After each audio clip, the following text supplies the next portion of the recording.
સુરત શહેરના police commissioner Anupamsinh ગેહલોતના માર્ગદર્શન હેઠળ ચાલતી no drugs in Surat city ઝુંબેશ અંતર્ગત શહેરમાં નશામુક્ત વાતાવરણ બનાવવાના હેતુસર સુરત ક્રાઇમ બ્રાન્ચે વધુ એક સફળતા મેળવી છે।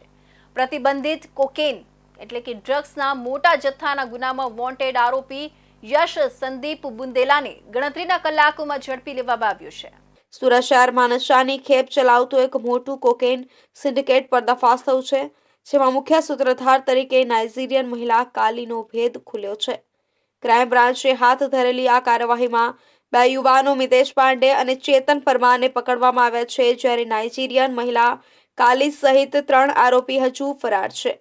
કોકેન ડીલના આ કેસમાં 8.490 ગ્રામ કોકેન, 3 મોબાઈલ ફોન, રોકડ રકમ, એક યામાહા સ્કૂટર સહિત કુલ રૂપિયા 11,50,020નો મુદ્દામાલ જપ્ત કરવામાં આવ્યો છે। તપાસમાં ચોંકાવનારો ખુલાસો થયો છે કે નાઇજીરિયન મહિલા કાલી મુંબઈના વસઈ વિસ્તારમાં રહે છે અને તેણે સુરતના બંને યુવકોને કોકેન સપ્લાય કરી હતી। કાલીએ કોકેન પહોંચાડવા માટે પોતાના સાથી રાજેશ પ્રસાદને સુરત મોકલ્યો હતો, જેની માધ્યમથી મિતેશ અને ચેતન સુધી કોકેન પહોંચાડવામાં આવ્યું હતું।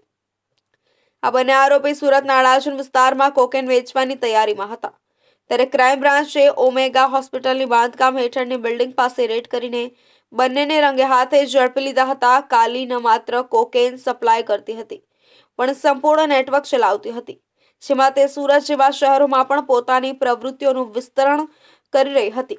હાલ તે ફરાર છે અને પોલીસ તેની શોધમાં લાગી ગઈ છે। ક્રાઇમ બ્રાન્ચની ટીમ હવે કાલી અને તેના ગુનાહિત નેટવર્કના મુંબઈથી સુરત સુધીના તમામ કડી શોધી રહી છે। કાલી સાથે સંકળાયેલા બાકીના આરોપીઓમાં રાજેશ પ્રસાદ, જે કોકેનનો ડિલિવરી મેન હતો, અને યશ બુંદેલા, જે સંભવિત ખરીદદાર છે, તેઓ પણ વોન્ટેડ જાહેર કર્યા છે।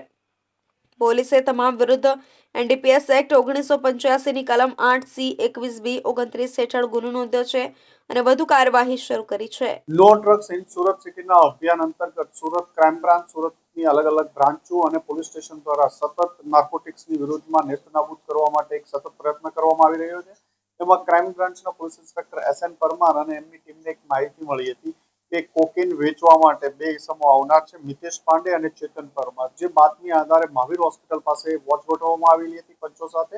દરમિયાનમાં એક યામાહા એરોક્સ મોટરસાયકલ ઉપર આ બંને આવતા એમને પકડી પાડવામાં આવ્યા અને એમના કબજામાંથી 9 ગ્રામ જેટલું કોકેન મળી આવ્યું છે। આ કોકેન બાબતે ક્યાંથી લાવ્યો અને શું કરવાનો હતો એ પૂછપરછ કરતા યશ બુંદેલા નામના એક માણસ વધુ નામ ખોલેલું હતું કે મિતેશ પાંડે અને ચેતન પરમાર, આ યશ બુંદેલા ત્રણેય ભેગા થઈ મુંબઈથી આ ડ્રગ્સ મંગાવી કોકેન અહીંયા અલગ અલગ વિસ્તારોમાં છેલ્લા 6 માસથી વેચે છે। આનું વેચવાનો ભાવ 1 ગ્રામનો 10,000 રૂપિયાથી વધુના ભાવથી આ લોકો વેચતા હોય છે। આગળમાં આમાં પણ એક નાઇજીરિયન લેડી અને એક બીજા માણસનું નામ ખુલ્યું છે અને તપાસ આ બાબતમાં ચાલુ છે। આ કાર્યવાહીથી સ્પષ્ટ થાય છે કે સુરત શહેર પોલીસ માદક પદાર્થોના દુષ્ચક્રને જળમૂળથી નાબૂદ કરવા માટે પ્રતિબદ્ધ છે અને આવી ગેરકાયદેસર પ્રવૃત્તિઓમાં સંડોવાયેલા કોઈને પણ છોડતી નથી।